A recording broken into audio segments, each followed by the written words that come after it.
Andrea Brillantes spotted na nagmamadaling pumasok sa Christmas special event ng ABS-CBN. Nakapag-hi naman ito sa mga netizen bago ito tuluyang makapasok pero hindi na nga ito nakuha pang ma-interview hinggil sa hiwalayan ng Katniel. Narito ang full update. You are now watching Showbiz Now, your daily showbiz update. Video ni Andrea habang naglalakad sa backstage ng Araneta dinumog ng netizens. Matagumpay na naidaos ang taunang ABS-CBN Christmas Special 2023 sa Smart Araneta Coliseum nitong Miyerkules, December 13.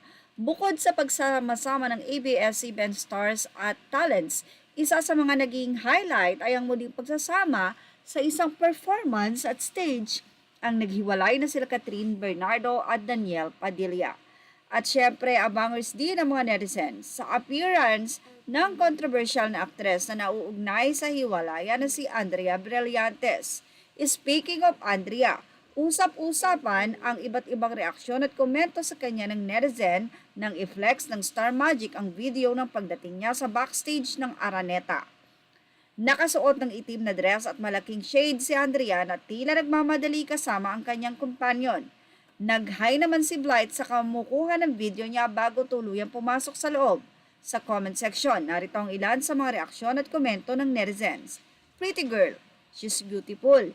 Iba talaga ang karisma niya. Hi daw. Walang pumapansin sa'yo kasi alam na nila kung ano ang pagkatao mo. Ang kitid ng utak ng mga bashers. Kinain na ng Katniel ang mga utak yung iba kaya dito nababantayan kaya nila ang mga galaw ng mga anak o kapatid pamangkin nila. Check din, baka mas masahol pa kay Andrea. Mas mukhang bata si Kat sa kilos at sa karanasan. Real talk lang po, I'm not against andeng. Taas noo parang wala lang sa kanya yung mga issue. Lalo na yung latest issue with Elijah Canlas. Highs, since silence means yes talaga. Kahit anong ganda ng panlabas na kaanyuan, ang panloob ang mas kailangan at karapat-dapat. Maganda talaga si Andrea Brillantes at talented pa. Samantala hanggang ngayon ay wala pa rin kumpirmasyon o paglilinaw mula kay Andrea hinggil sa mga isyong ipinupukol sa kanya. Samantala sa ibang balita naman ay nagsorry itong si Marlo Arizala kay Catherine matapos itong malaman ng breakup. Sa kanyang naging post sa kanyang social media ay binahagi pa niya ang naging message niya kay Catherine.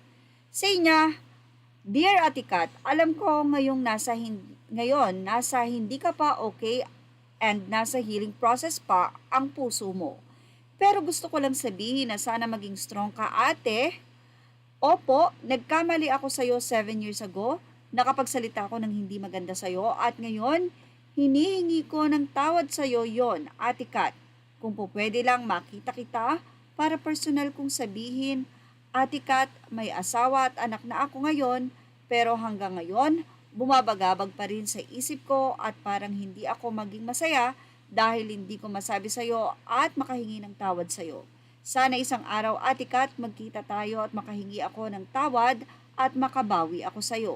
Andito ako, Ate Kat, lubos akong sumusuporta sa'yo. PS, sobra akong nagsisisi, Ate Kat.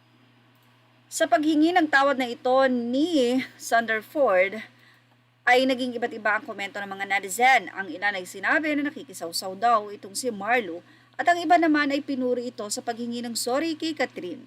Well, tignan natin kung pauunlakan ba ni Catherine na magkita sila ng personal nitong si Marlo Arizana. At yan ang ating Showbiz Now update. Images are all credit to the rightful owners and thank you for watching Showbiz Now.